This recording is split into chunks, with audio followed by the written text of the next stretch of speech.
What's a big industry secret that isn't supposed to be known by the general public? You use too much Dawn dish soap. That stuff is ridiculously concentrated. Obligatory highest rated comment edit. Midway games at carnivals or fairs purposely let people win early on in the day. This way people carry around the prizes and advertise them for the rest of the day. Edit. Guess I should mention I volunteered at my local fair for several years. Customer service also have mute buttons. And they use it to laugh at you and or call you names while you're busy complaining. Nearly every caller you hear on Top 40 radio is either a intern or someone else close to the studio. Everything is fake. Especially that War of the Roses sheet. At Subway my manager never once bought real mayonnaise. The light mayo and the real mayo are both light mayo. Investigate those duckers. Your children tell us nearly everything about what goes on in your home. Source: preschool teacher. Thanks for all the upvotes and replies. Cracking up reading some of these. A lot of people probably know that when a TV show goes into syndication that some scenes will be cut from episodes to make them slightly shorter. To fit in more commercials. What people don't know is that the show can be slightly sped up as well. To squeeze in just a little more advertising. I attended a songwriting workshop at Berklee School of Music. And Anna Wise, Grammy-winning songwriter, Kendrick Lamar collaborator, told the audience during a presentation that whenever someone magically blows up on SoundCloud or YouTube, that it's not authentic. A label will sign the artist in secret. And then suddenly boost their viewership tremendously to make it look like the independent artist did it on their own. Not sure if this is an industry practice. But a very popular online retail company in my country has no in-house web designers or any other IT stuff beyond your generic networking techs. Anytime their website or backend systems need work they simply advertise a permanent position and give the job of sorting out whatever they need done as a trial for the candidate. Once completed, they then inform them that the position is no longer available and send them on their way. They've been doing this for years. Edit. Well, that escalated quickly. Customer service text chat can see what you're typing in the box before you hit send. A bottle of Windex is basically 95% water, 4% ammonia, and 1% blue dye fragrance. The most expensive part of the product is the bottle. Not all store employees know everything about each thing in the store. No. So, I do not know how to install a home security system. Only about 20% of the people working here are actually properly competent and really understand what they are meant to be doing. Let alone why. Which industry? Every industry. Source: have worked in a variety of jobs temping across a huge range of industries over the last decade. Edited to @ this doesn't really apply to any kind of position that could be better described as a vocation than a job. It feels like it shouldn't be a secret. But a lot of people just don't get it. If you find yourself waiting forever to be seen in the ER, that's probably a very good thing. We get the serious stuff back there pretty dang quick. Edit. For clarity's sake. A whole lot of pain doesn't automatically make something serious. A broken arm or something hurts like hell. But we're going to take the guy who's sweating and says his chest feels a little tight before you. Because he might be dying and you definitely aren't. Patient confidentiality just means your name isn't in the story. Not that your story won't get told. Grocery store bakers do not bake the cakes they decorate. That stuff comes in frozen. I can't bake you a carrot cake. Asterisk. On top of that, most of the baking in grocery store bakeries is just pulling frozen pastries or muffins or whatever out of a box and panning it up. Then putting it in the proofer oven. We don't really make things anymore. Edited for politeness. When a movie trailer has shots that turn out to be missing from the actual movie, that's not because scenes were cut. Those shots never existed in the movie. The trailer didn't test as well as they wanted. So the studio inserted scenes specifically made for the trailer during additional photography. The fresh chocolate chip cookie scent that can be smelled outside of the Magic Kingdom bakery is artificial. It's piped out there to draw you into the bakery. They are called smellitzers. They are like targeted scent cannons. Disney also cranks the AC up in the shops in the wintertime, so it feels colder than it actually is. And you think to yourself, man, I better get that Mickey sweatshirt or I'm gonna be freezing all day. My sister was on The Biggest Loser. Jillian and Bob were there 2 maybe 3 days a week. They make it seem like they live there. I was a contestant on The Biggest Loser. This is a fact. We mostly spend our days working out by ourselves, or with sub-trainers that the celebrity trainers send in. Edit, took her sister's name out of my comment. Not my place to throw that information out there. Juries can return a not guilty verdict even if they agree that the defendant broke the law. If they feel the law itself isn't just. This is referred to as jury nullification, and judges do not want jurors to know about it. Even going so far as to hold people handing out literature about it in front of courthouses in contempt of court. Merlin Entertainments, the company that runs a wide variety of midway attractions like Legoland Discovery Centers as well as Legoland itself, pays most of their American employees less than Walmart. Oftentimes, employees love the job, but ultimately can't afford to keep it. This causes a near 90% turnover rate. I work for a web design development agency in Canada. Clients think they pay us to do the work. The reality: we charge anywhere from $5,000 to $200,000 plus for web projects. We take 90% of those projects and outsource them to India for $200. The projects come back built so poorly, we spend months fixing them. The CEO laughs to the bank. I don't agree with the process, but that's why I quit and start a new job next week. Companies have quarterly targets, including shops. So if you're buying, for example, a fancy watch, go in at the very end of the quarter and lowball them. If they haven't hit target for that quarter, then they're often likely to cut you a deal. Something they probably won't do at the start of the quarter.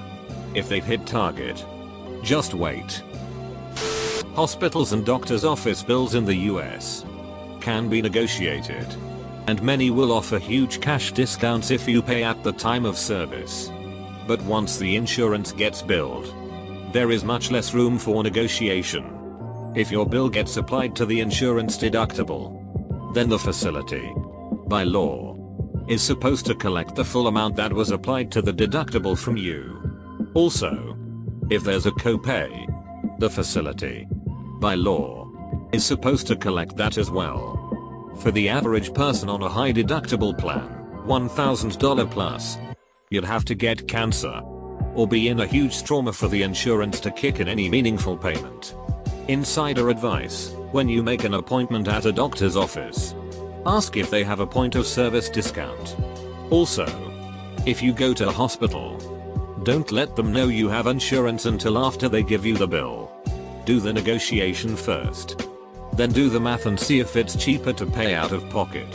If not, the facility has 6 months to bill your insurance after the date of service. Edit: this whole thing doesn't work for providers that strictly see in-network patients. That is, HMOs. Whether this is known by the general public is probably debatable. I suppose many people have thought this at some point, or have had bad experiences. But the truth is far worse than most people suspect. A lot of industry professionals are complete idiots. Lawyers, doctors, financial specialists, brokers, engineers, architects, chemists, and bankers. Even it. And I don't mean in a what a maroon kind of way, I mean they are dangerously stupid. Lacking in common sense or the usual degree of awareness most humans employ in their daily lives. And how they manage to secure full-time employment is utterly baffling. Most of them simply do not care anymore. They are completely checked out. Their minds shut down the day they obtained their license, certification, contract, position, or whatever. They just phone it in. Day after day. Always look up professionals' reviews before hiring them. Word of mouth is still the best method of figuring out who to retain. Never give them the benefit of the doubt. Don't be afraid to question them. And never trust them completely. And if they can't handle any of what I just wrote, duck them. They're not real professionals. Ever done an online insurance quote? That's just a slightly watered down version of what your insurance agent is working with. Seriously. We just put in the info and the computer spits out a price. Unless coverage or rating information changes, the price you get is what you get. 20-30 years ago, an agent could tell you how much different rating factors impacted the price. etc. Today's agents aren't privy to any of that information. TLDR, insurance agents don't just pull a price out of their asses and hope you'll take it. The computer does that for us.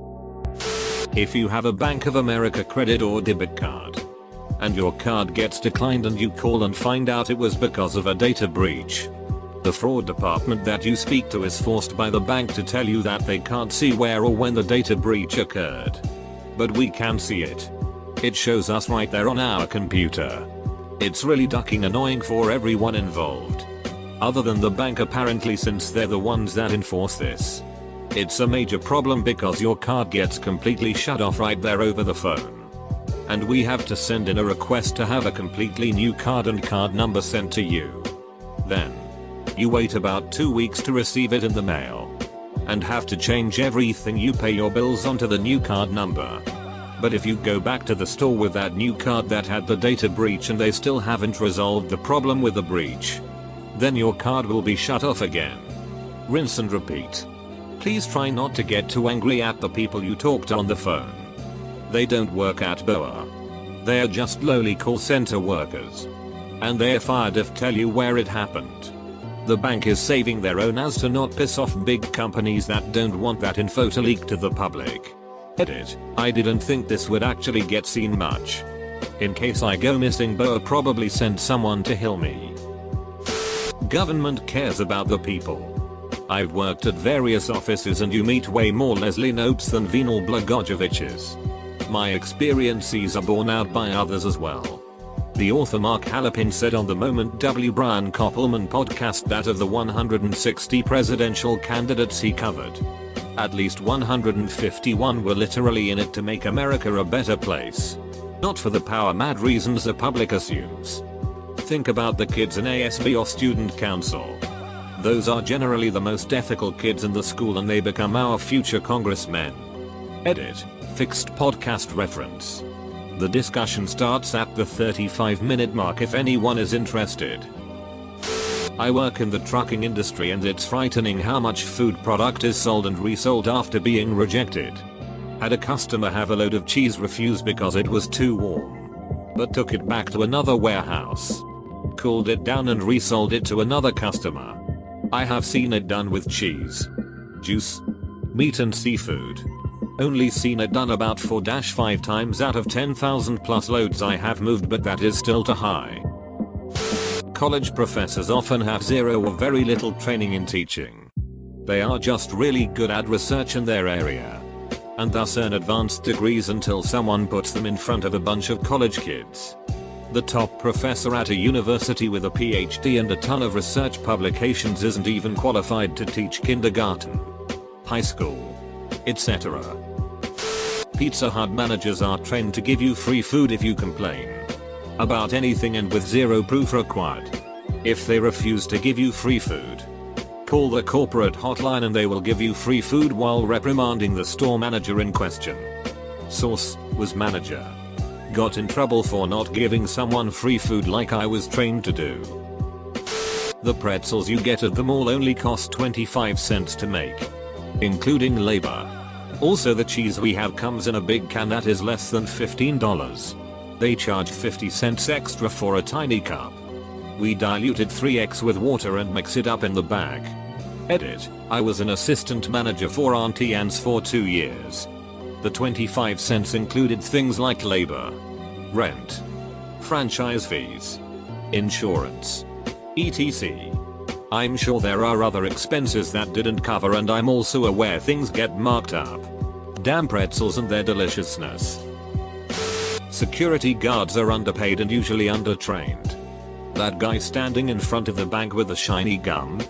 The guy some of you might expect to protect you if you're being robbed. He makes about $1 or $2 more than minimum wage, depending on what city you're in. The contracts for these jobs are insane. Sometimes it's hundreds of dollars per hour per guard. The actual person on the ground, in an industry that has very little overhead, makes very little money.